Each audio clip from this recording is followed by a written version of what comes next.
going on, everybody? Welcome back to my YouTube channel slash where I will be posting the Nosebleeds content video wise for a while. So welcome. Uh Glad you could join us. This is attempt number two at all of this. I tried it, I believe it was on Wednesday, and got it all edited, did all that stuff, but the editing software asked me to use a watermark, and I said I'm not gonna do that. So we just scrapped it. I scrapped it, and we're doing attempt number two at this whole video thing. So if you don't know, the Nosebleeds is a podcast slash radio show that I had with three good friends, Brock Widener, Landon DeBoer, and Adam Pearson at the University of South Dakota. And I wanted to find some way to keep it going, and I thought this was going to be the best way possible. There might be other videos up on the YouTube channel here soon. I've been trying to think of ideas, but obviously I'm just one person, so we'll see how long everything takes. However, we'll get straight into it today. And we're going to look at this last week or Saturday, the what was Saturday? The 5th in college football, October 5th to be exact, in college football. Well, that's a Saturday, but we'll talk about Thursday and Friday. Well, maybe not so much Thursday, but we'll for sure talk about the Friday games. First up is one of our games, which I'm going to put the nosebleeds graphic up. We'll put it up on this side with the mic.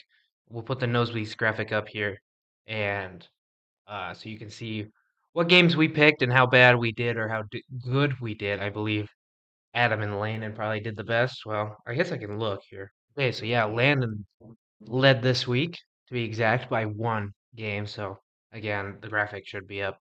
Hopefully it stays up, but regardless. Landon led by one, and we'll get straight into the games here. We'll go to our Friday matchups, and I've wrote a list down of games I wanted to talk about, and we're going to go off of that. So we'll start with our first matchup, which was actually fourth on the graphic. I should probably do them in order, start doing them in order again, but I don't, it doesn't really matter. In the end, all be all. First game, Syracuse at UNLV. UNLV was ranked number 25 in the country. And most of us picked UNLV except for Landon. This is one of the games that he pulled ahead in the graphic. And I mean, this game came all the way down to the wire as with 23 seconds left in the fourth, Kyle McCord threw a touchdown pass to Jackson Meeks, tied up at 38 apiece. And then they go into overtime. UNLV gets the ball first.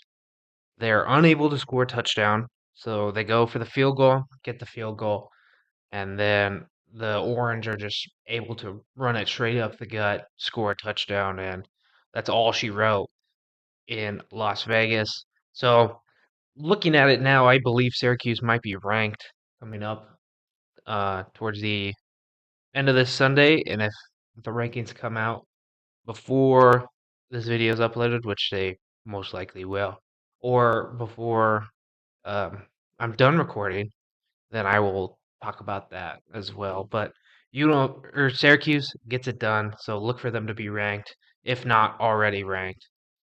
And yeah, Kyle McCord, interesting guy. Obviously, I'm a Ohio State guy, Ohio State fan, so I have a love-hate relationship with him. Just happy for him that he's doing all right there for the Orange. And I'm a big Orange guy too. I love their little mascot, Otto. He's one of my favorites in all of college football. Next game on the list, also a Friday night game, was not a nosebleeds game. However, I just wanted to uh, touch base with it, talk about this team a little bit, and that's Houston and TCU. The fall of TCU needs to be studied from going to the national championship game, a game where they kind of stood no chance against Georgia, and then the next 2 years just unable to kind of produce on the football field. 1-2 in Big 12 play, and their only wins this season are to Stanford, who's not a bad football team, Long Island University, which I didn't know they had a football team, and Kansas at Kansas, and Kansas has not been very good this year. That also should be studied, but neither here nor there. And you look at last season, the 2023 football season, they got couple wins there. They beat Nichols 41-6. Houston, who they played again this year, and they won 36-13. SMU 34-17. BYU, who is a top team in the Big 12 now, and then Baylor 42-17. So 5 wins last year, didn't make a bowl game, and by the looks of it, it's going to be tough for them to make a bowl game this year with just how packed the Big 12 is this year. Utah is their next opponent, who's ranked number 16. They have a bye week, however, so maybe some much needed time to get some rest, get your guys going. But then they play Texas Tech, Baylor, Oklahoma State, Arizona, and Cincinnati. And Texas Tech just beat Arizona this last weekend, so not a bad football team there. Baylor could be questionable, but you never know. Oklahoma State, there again, another questionable team. Arizona, and then Cincinnati, which most people know about Arizona with Fafita and McMillan, all those guys on that team. Cincinnati, it's probably going to be a must-win game for them to make a bowl game. As Cincinnati 3-2 on the season, so that'll probably be a must-win game for both teams. Look out for that one, um, as both teams are trying to reach that big six mark. But the fall of TCU needs to be studied. I don't know what happened, and only 19 points in the game against Houston, who's 2-4, a team that just joined the Big 12 um, not too long ago, and their only other win on the season was against Rice. Granted, they had a close game against Oklahoma. Oklahoma not very good though, as of right now. As of right now, speaking. But you look at last year's Houston Cougars team as well. Only 4 wins on the season, uh, and one was against Sam Houston, who just jumped up that season or the season before. I can't exactly remember, but I mean TCU. That's a struggle. If you're a Horned Frog fan, which for a while I was like, yeah, let's go Horned Frogs, but now I'm not on that. So yeah, I just feel bad. I just feel terrible for them. But they fall to Houston 30-19. Moving on to the Saturday slate, which they don't do it by times of games after they've already finished. So it's gonna literally be 1 through 25, and then the rest of college football. And we'll start with number one. And if the video I recorded on Wednesday came out, you would understand that I'm a genius. And that doesn't happen very often, but Alabama goes into Nashville and the Commodores beat up on the number one team in the country 40-35. And they were up 23-14 at the half. Alabama tried to come back, but just a little too much from Vandy. And they move into 1-1 in conference, playing 3-2 overall. And they tore down those goalposts. It was pretty sick. See if I could put a photo or something up. But I mean, I called it. I was jokingly saying that this could be game of the week, and it might have been game of the week, legitimately. Jalen Milroe had a tough game. He started to heat up towards the end of the game, and it helps when you have some great wide receivers on your team, like Ryan Williams, the 17-year-old. Um, but inexcusable if you're the Crimson Tide. I mean, you shouldn't lose this game, but you did anyway. So look for Vandy to be ranked as well. I know I said Syracuse, but also the Commodores there. But yeah, let's go Vandy. Shout out Brock, as he was a big Vandy baseball guy for a while. Um, but yeah, I mean, go Commodores. That's all I really have to say. I'm really exciting win. I saw the score at halftime and I texted the group chat and I said, can Vandy do it? Can Vandy do it? And that was the question, and they sure did. After the loss, Alabama drops 6 spots. They fall to number 7, so this will shake up that college football playoff race. And might talk about that later in this video, but it'll be interesting to see as now Georgia's ahead of them, and of course Texas is the number 1 team right now. It'll be fun. It'll be fun.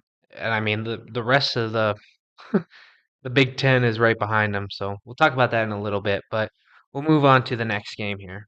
Next up, number 4 Tennessee Volunteers go to Arkansas to play the Razorbacks, and they fall 14-19. And again, came down to that last play where Nico seemed like he didn't know what he was doing with the football as he kind of scrambled towards the right side of the field, was looking to throw, and he just ran out of bounds as time ran out. I don't know if he thought there was more time on the clock or what he thought, but that's just a freshman mistake. And there's no excuse there. You have to figure it out. You'll have to rework some things as Tennessee has a tough schedule remaining. As they have Florida, Alabama, Kentucky, Mississippi State, Georgia, UTEP, and now Vandy, who is a team to watch out for in the SEC. An interesting SEC this year.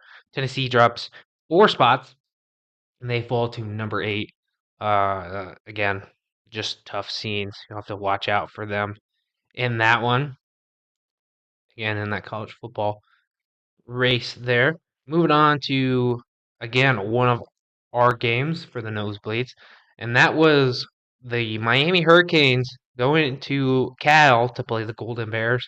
The woke versus Coke game, as many have called it, a battle of the ACC now, not Pac-12 versus ACC. And this one again, 26 seconds left is when this game was decided. And I mean, it looked like Cal was taking it all the way.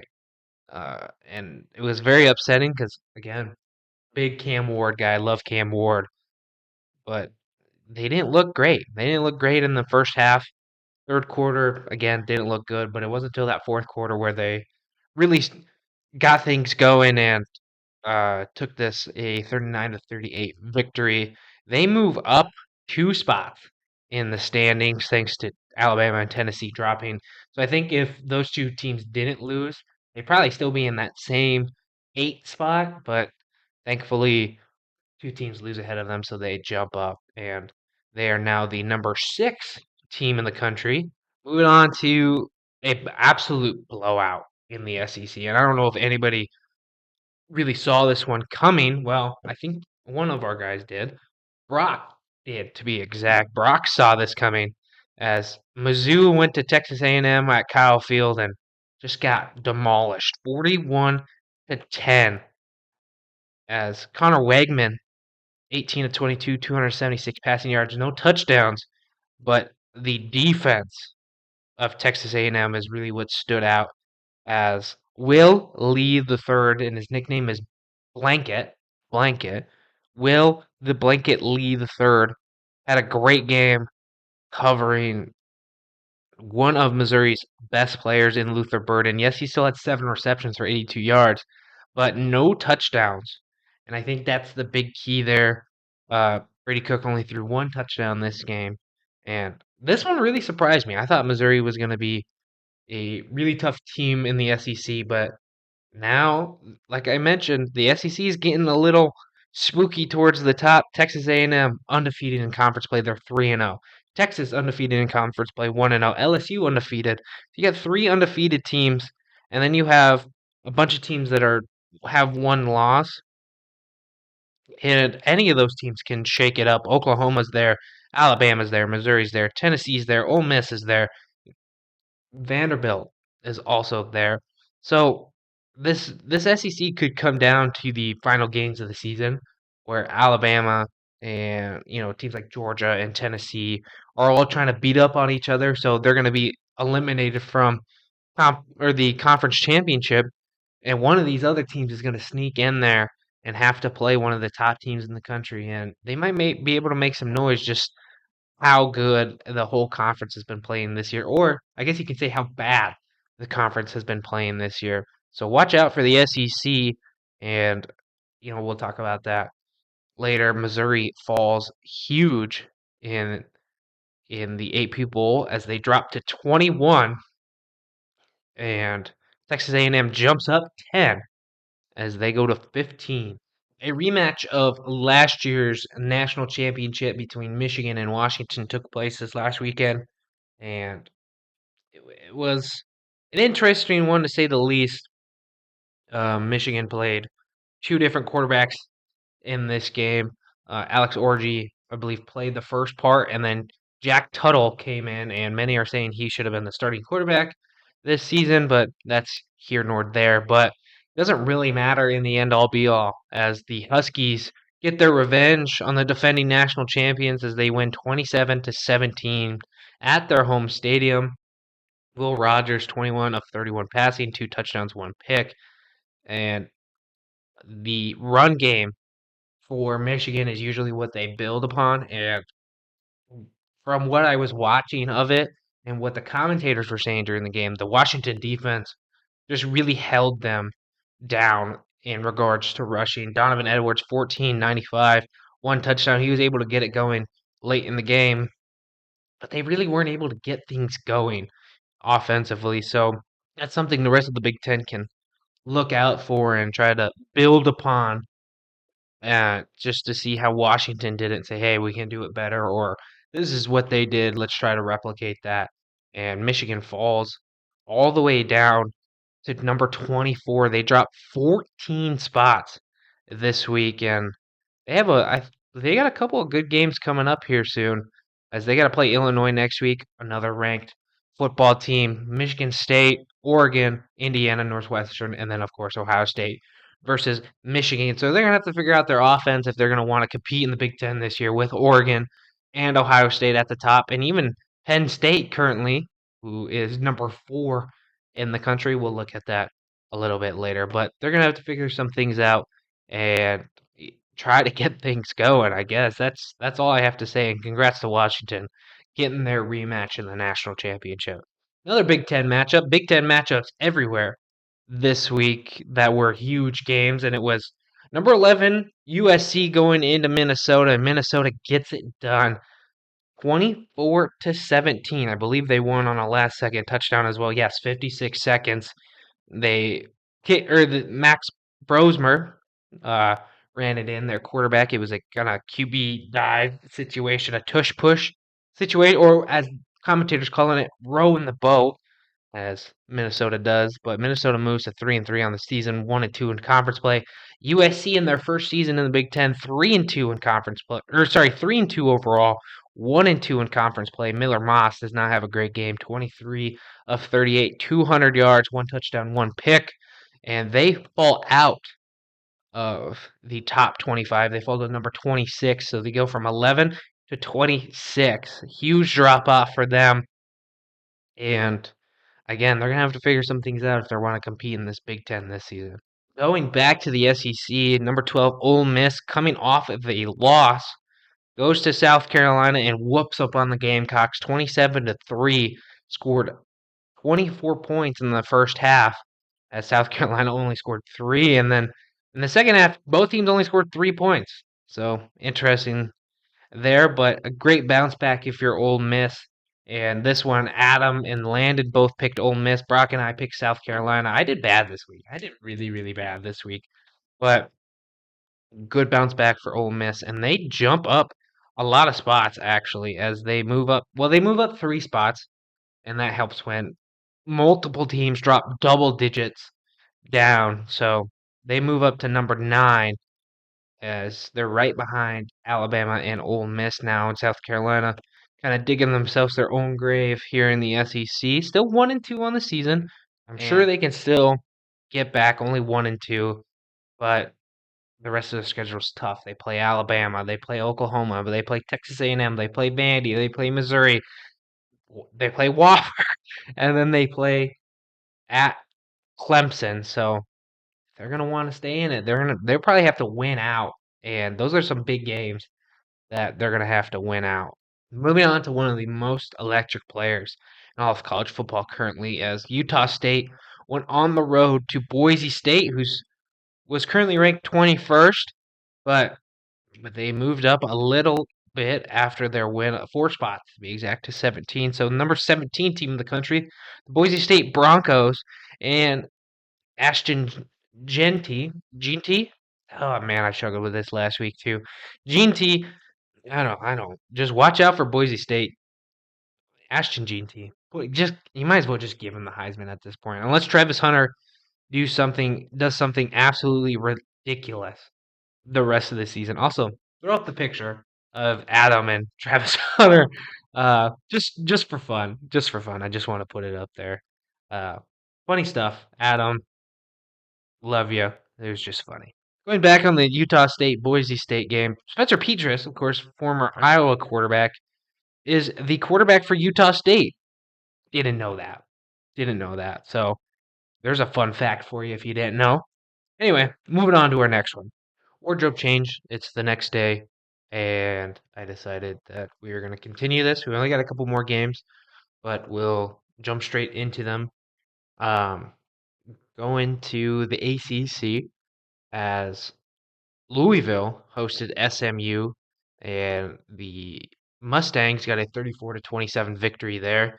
Got a touchdown in the fourth quarter with 6:39 left, and that's what put them ahead of the Cardinals. Cardinals were ranked 22nd. I believe they fall out after the loss there, and in return, the Mustangs get ranked, and SMU is a team you could watch out for in the ACC as long as Clemson and Miami struggle towards the end of the season. And looking at their schedule coming up, they don't play either of those teams. Stanford, Duke, Pitt, Boston College, Virginia, and Cal is their remaining schedule. So SMU could be a kind of dark horse to get into that college football or sorry, ACC championship race. I mean, Pitt's right there as well.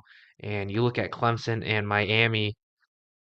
Miami plays Louisville, Florida State, Duke, Georgia Tech, Wake Forest, Syracuse. So not a tough schedule, but still some really good teams.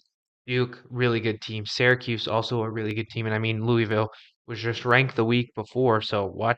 Still, I mean, could be a tougher schedule. As for Clemson, they jumped up to number 10. That's where they sit currently.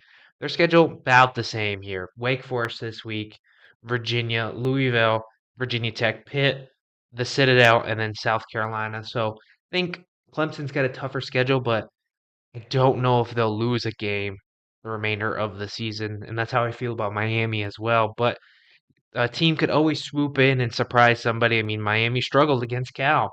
So you never know exactly what can happen. Anyway, going back to the SMU Louisville game, SMU could be a team to watch out for. Their quarterback Jennings threw 21 passes, 281 yards, 10 rushes for 113 yards and a touchdown as well. So be on the lookout for the Mustangs to make a huge ACC run this year. I mean, Louisville's still there, 1-1 as well. Now maybe some teams that kind of surprised the U.S. a little bit, and that's going to be one of our games of the week that we had, and that's Navy versus Air Force. Navy now 5-0 on the season. They went up against Air Force and won 34-7, scored 21 points in the first quarter. Their quarterback only threw complete passes and rushed the ball 19 times for 115 yards, 2 touchdowns as well. Now, I'm a big Boise State fan, but Navy and Army could be knocking on the door right there as the non-power 4 conference champions, as the American Athletic Conference has Army and Navy in it, who are both undefeated. I mean, Tulane and Charlotte also still undefeated in conference play, but those two are undefeated. So it could come down to a couple teams there towards the end in Army, in Boise State, in Navy. Those are just to name a few, but what? Just, I mean, that's going to be something to look out for because Notre Dame could even be in that conversation as well. And it just all depends on how they're going to view Notre Dame, how they're going to view Boise State, and how they're going to view Army and Navy as well. Next was just a fun game I saw, and it came to literally the last play as UConn and Temple played. UConn 4-2 this season, undefeated in conference play as well, but of course they're independent. And then Temple 1-5 or was 1-4 on the season, 0-3 in conference play. Came down to seriously the last play. Temple was on the 4-yard line of UConn, but the Huskies forced a fumble and took it the other way to win 29-20. If you didn't see that play, go look it up. Husky football might be back.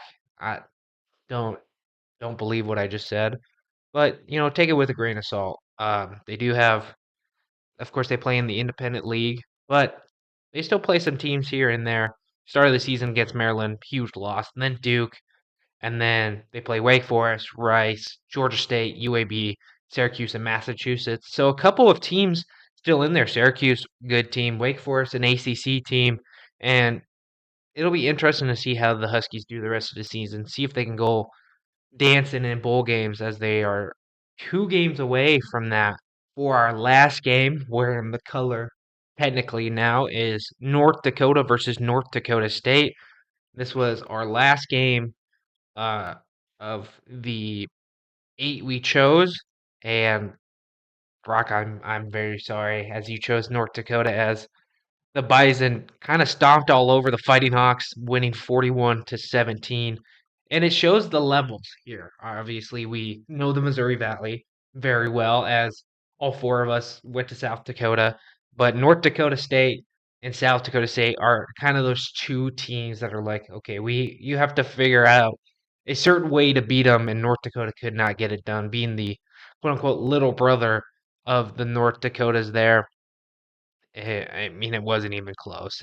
That's it's a shame, because I'm not a big fan of the Bison, nor am I a big fan of some of their players besides Carson Wentz. Really like Carson Wentz. But it's tough. So that'll be the last game of our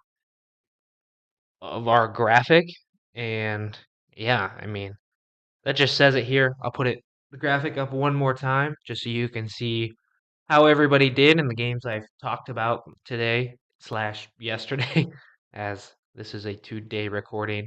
Um, put it back up, and then I will also put up the standings and how people are doing. Adam should be in the lead still. Maybe Landon overtook, not 100% sure, but we'll put it up over here. And yeah, I mean, things are going great with us, guys. I mean, maybe not picking the games wise, but you live and you learn on some of them. Now I'm just going to take a look at the top 25 in college football, as some big changes happened this week. On Sunday, when I recorded the first part of this video, it hadn't come out yet, but then halfway through recording it, then did come out. So we'll look at it here, and talk about some games that are upcoming this week, and then we can later in the week, I'll probably go over the Nosebleeds games, things like that. So, starting off, of course, Alabama was the number 1 team in the country, lost to Vanderbilt, and they fall 6 spots. So, your new number 1 team in the country is Texas, reclaiming their spot from 2 weeks ago. Following behind them, number 2, Ohio State, number 3, Oregon, number 4, Penn State. That Big Ten right there is going to go absolutely insane, as Ohio State and Oregon play each other this week. Penn State will eventually play one of these teams. Not exactly sure which one. They'll play Ohio State 3 weeks from now. If well, I think it'll technically be 4, as they have a bye week in between USC and Wisconsin. But they'll have to play Ohio State, and depending on where Ohio State is at the time, they still could be number 2 team. They could be the number 1 team even. They could fall all the way to probably 7. I'm sure they won't fall very far, but mm, the Oregon Ohio State gonna be a huge one. This one will be on the graphic. Don't worry about that one. Following behind the 3 Big Ten teams, it's Georgia once again, and saw a very interesting post talking about how Alabama is now behind Georgia, even though Alabama beat Georgia, and to me that just makes sense for how AP is and how the voting goes and things like that. I understand Alabama beat Georgia, so they should probably be ahead. But then where does Miami go in that mix? And how far should Alabama have fallen? I mean, they did lose to Vanderbilt, an unranked team. So these are just things that AP needs to figure out, and they had it good earlier in the year with USC, LSU, and a couple of other teams that were in that ranked. Oh, and Michigan, all in that ranked mix. It was Michigan, USC, LSU, as Michigan beat USC, USC beat LSU, and obviously now everything is changed and different. So not sure uh, how to feel about it, but whatever. It doesn't really matter. But they need to figure something out. I'm sure it'll get jumbled a bunch more than it already is right now. So why does it even matter? where teams are currently, unless you are a team trying to fight for the playoff, which most of these teams, I guess, technically could be. Um, Not a big deal in my mind as of right now, having Georgia above Alabama. Going to number 6, Miami. Number 6 after they beat Cal. 7, of course, I mentioned Alabama. Number 8 is Tennessee following their loss to Arkansas. And I think they should be behind Alabama. They didn't score very many points there. And obviously, Alabama was just the number 1 team in the country. I think these two teams play each other later in the season as well. Yes, 2 weeks from now, they play each other. So I guess we'll find out. Um, whether or not these two teams should be where they are. And then following Tennessee is Ole Miss. So you have 3 SEC schools back to back to back there. Following them is Clemson. And Clemson and Miami do not play each other, but both ACC schools. So watch out for the college football playoff there a little bit. Following Clemson is Iowa State, their first Big 12 team. But there's a lot of Big 12 teams towards this 11 to 20 range. Yeah, 11 to 20 range. And I'm not really sure which one's going to come out on top. We'll get to that one in a bracket video, my predictions. Following Iowa State is Notre Dame. And this is a team that's going to mess up the whole college football playoff scenario. If they're going to be in the top 12 teams, then they deserve it. But if you're going to look at some other teams and they're not in the top 12 and you're like, well, this team should be in over Notre Dame. I think Notre Dame will probably get in no matter what, just depending on the situation they're in and the games they have left. But it's going to give the AP voters some miscommunications and things like that in college football playoff is also going to be like, what do we do with them? And right now they're in sitting at the 12 spot, but I think it'll be tough. Actually, technically, they'd be 1 spot out just based on the non-power 5 team sitting out, or non-power 4, but power 5 champ. I don't know how that works. Um, but yeah, following Notre Dame is LSU at 13, BYU, another Big 12 team, at the 14 spot. I think they could even be your Big 12 champ. If I had to put my money on anybody, it would be BYU, but I'm not a gambling man.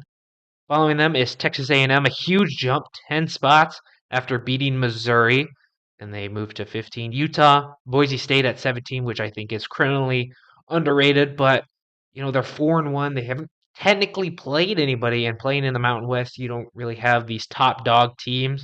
There are some good teams in the Mountain West, don't get me wrong, but you don't have teams like Ole Miss, Bama, Georgia, things like that are going to impact your ranking if you beat them. So I would like to see Boise State higher up, and I think they're going to make the college football playoff as that non-power 4 team.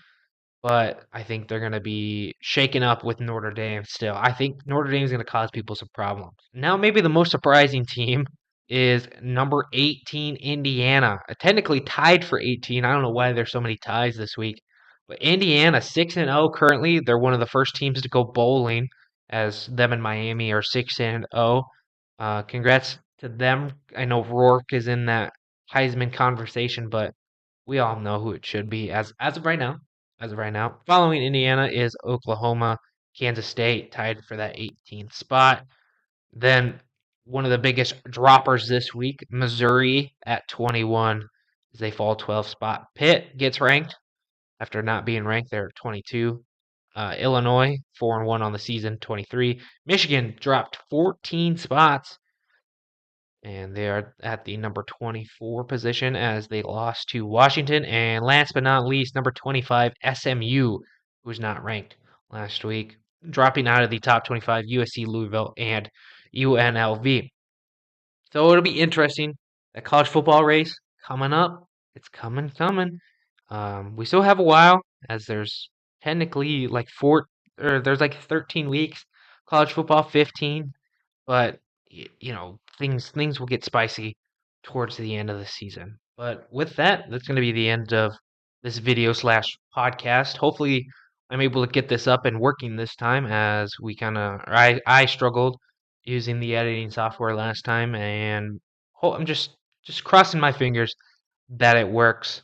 But Make sure to like, comment, and subscribe on the video. And if you're listening on podcast, favorite it. I think that's what you do. Share amongst your friends so we can kind of grow a little bit. And maybe in the future, I will try to get Brock, Adam, and Landon to, come in and talk about some games, things like that. I'm sure they would be more than happy, or maybe not. Who knows? I don't know.